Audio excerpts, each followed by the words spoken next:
آیا در مورد پل و گذرگاه کابل آگاهی دارید و میدانید که چرا اینجا را گذرگاه میگویند؟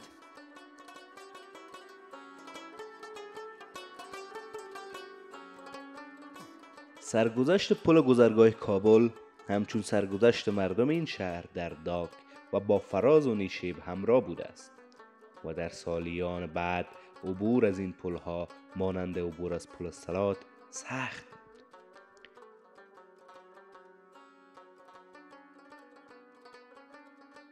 کابل شهر رویاها، آرزوها و شهری است که امروز چهره عوض کرده و تا حدود با تاریخ و فرهنگ کابل فاصله گرفته است.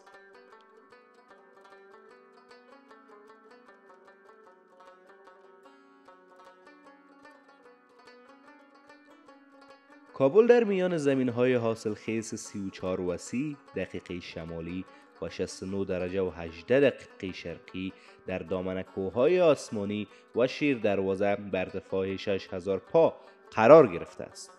در واقع میتوان گفت که کابل در میان کوه آسمایی و شیر دروازه شکل مثلثی را گرفته که رأس آن به جانب غربی، جایی که دو کوه به یکدیگر بسیار نزدیک میشوند، قرار دارد.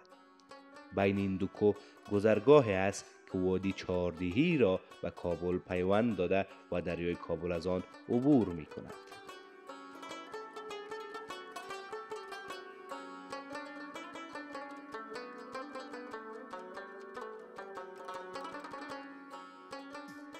در قدیم ها پس از اعمار دیوار کابل در قسمتی که کوه آسمایی با بیش برآمدگی کوه شیر دروازه نزدیک می شود، همین قسمت را گذرگاه می گفتند.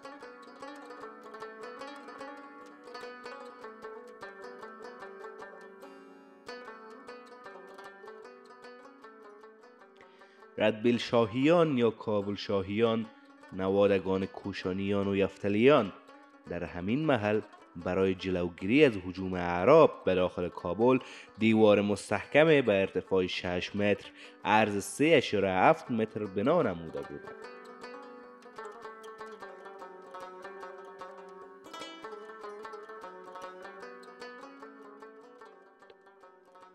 تا کابل محفوظ بماند.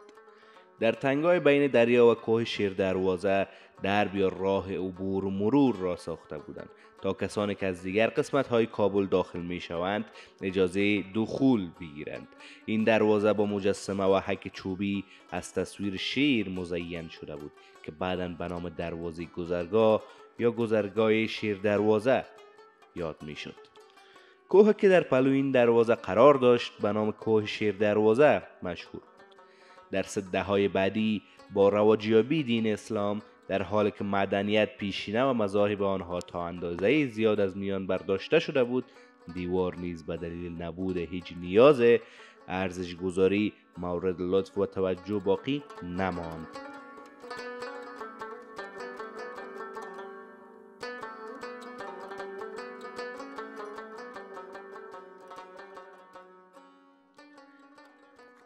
پس از ورود اسلام دروازه و مجسمه هم از بین رفتند، ولی دیوار و گذرگاه بین کوه شیر دروازه و دریا باقی ماند که مردم چهاردیهی از این گذرگاه برای عبور و مرور به کابل استفاده می نمودند. مردم آن طرف دریای کابل یعنی دهمزنگ و سایر نقاط توسط پل موقتی عبور و مرور می کردند. بعداً قسمتی که نوآباد دهمزنگ قرار داشت دیوار را سوراخ نموده از راه پل شاه دوشمشیره داخل کابل می شدند. پل شاه دوشمشیره قدیمی ترین پل کابل بوده که نام کابل از همین پل منشأ گرفته است.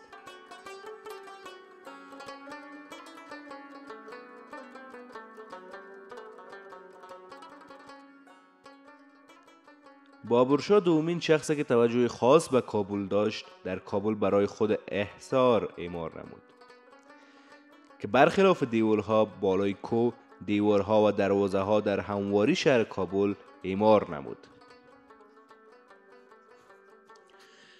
بابرشاه دروازه گذرگاه را از بین برد. در این محل سرک راکک گادی و فیل بود را اعمار نمود.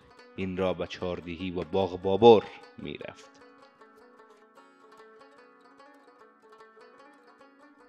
بعد کامران پسر بابر قلعه ها و دیوارها را ترمیم نمود، ولی گذرگاه بدون دروازه باقی ماند.